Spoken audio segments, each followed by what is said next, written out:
This is Charlaree at Azelda's Legacy, and I thought I would show you a little project that I've been working on. Now, this is a north-facing bank. It's right along the combination of 320th and Tennessee Avenue. So this north-facing bank obviously has never been farm ground per se. It's just been allowed to grow up to brush and scrub trees, brambles, for years and years. There's been a lot of blue dams and plums here in years past, but it's just pretty much scruffy and a nuisance, and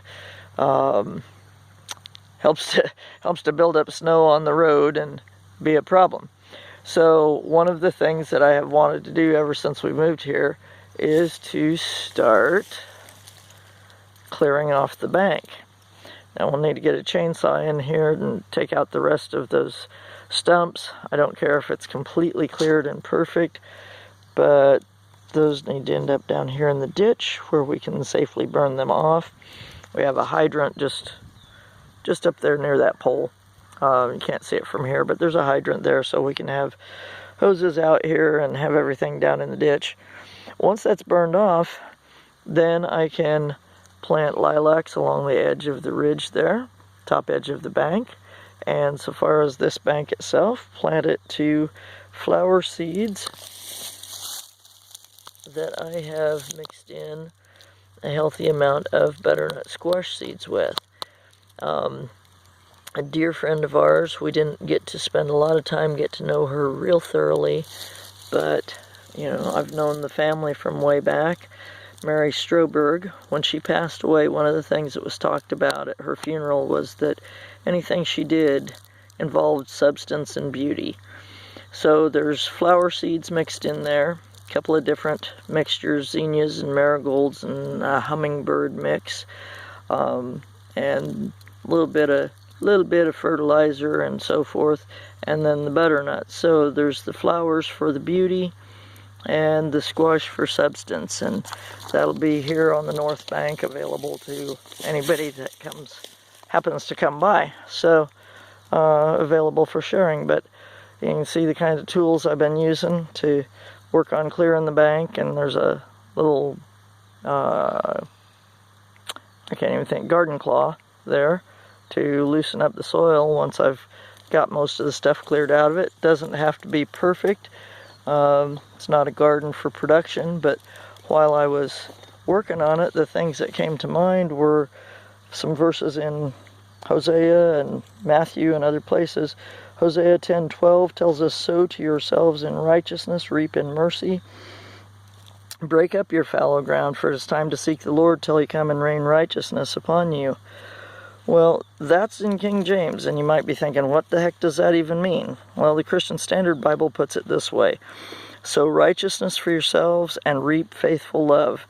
Break up your unplowed ground." Well, this has definitely been unplowed, so it needs to be cleaned up and broken up, and we'll go as far as the property line over there, right along in this area.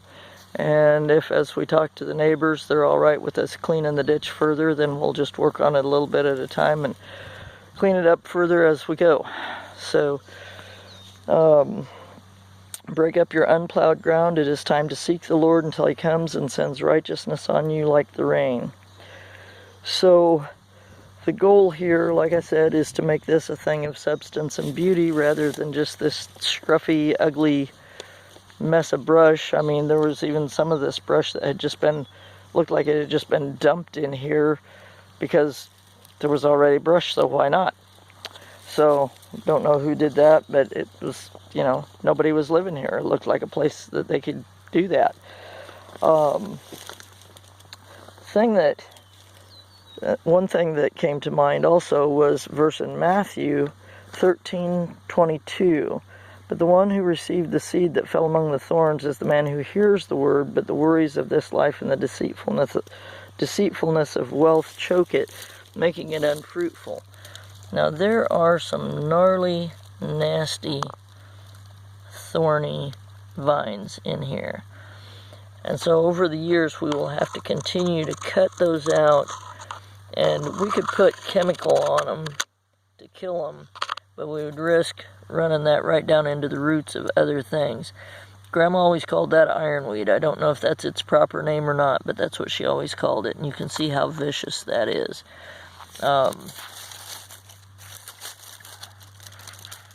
And you can see how that vine is for size, so you can see how densely packed those thorns are. So, we'll have to continue to cut those things out of here, otherwise it'll just choke out anything that we try to grow here. There's a lot of it right up in there, just straight ahead of me.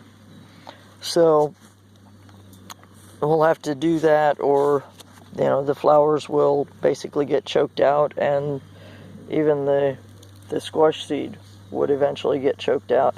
Now, obviously the squash seed and some of the flower seed won't come back year after year. They'd have to be resown. But even in a summer's time, this stuff will try to come back and take over. So the trees won't so much, but the brambles would. So we have to watch for that, because that's the kind of thing that happens in our own lives. In Hebrews 6:7-8, it says, "For the earth which drinketh in the rain that cometh oft upon it, and bringeth forth herbs," basically the plants, "meat for them by whom it is dressed," basically the people who are tending the land,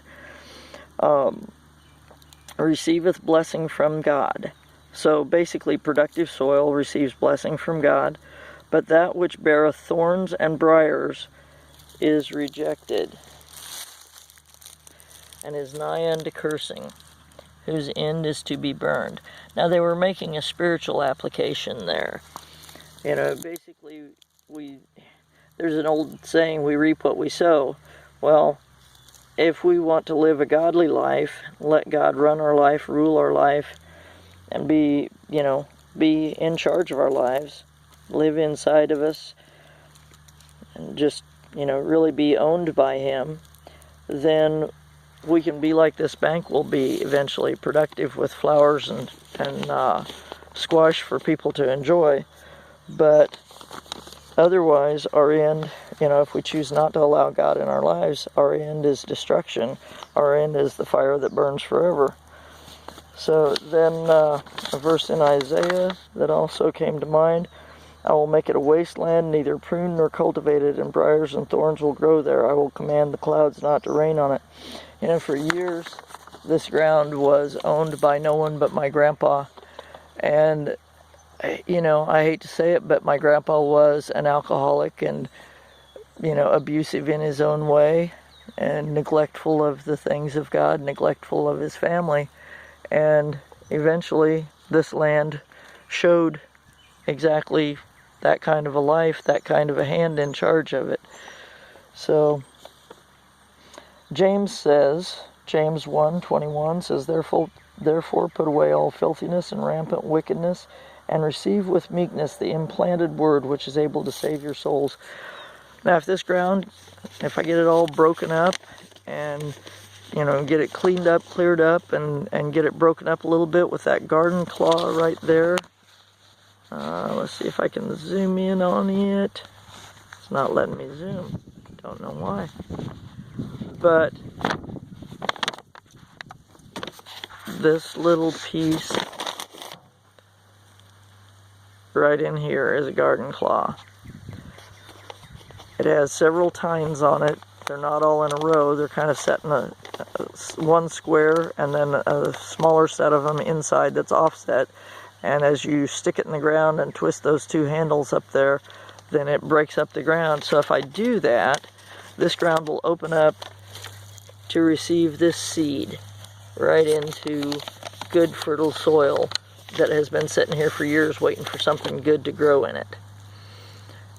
Now the seed that James is talking about, I'm not sure if I finished that verse.